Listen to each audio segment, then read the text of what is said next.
ühte ei tohiks me teha. Me ei tohiks kasutada kliimakvoote nii, nagu me kasutame.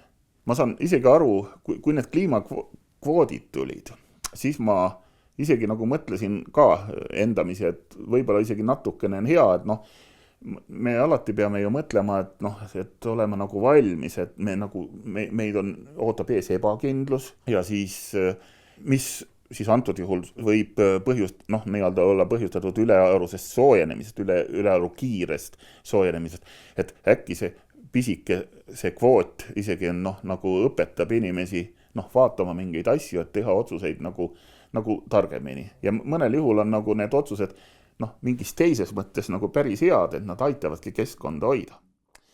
Aga see, nagu ta praegu on, see on läinud üle igasuguste piiride ja ei ole kuidagi viisi põhjendatud, kui meie me ei tea, kas kliimatundlikkus on 0,5 või 5.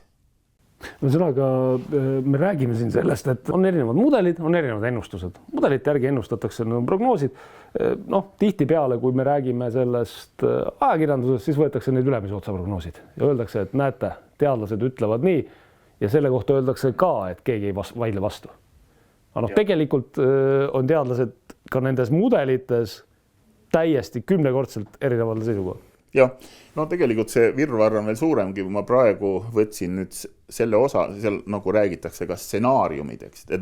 See stsenaarium on see, et mida inimesed teevad, et kuidas me käitume, et kas me käitume, see stsenaarium, millest mina räägin, et see läheb enam-vähem edasi nii, nagu praegu on.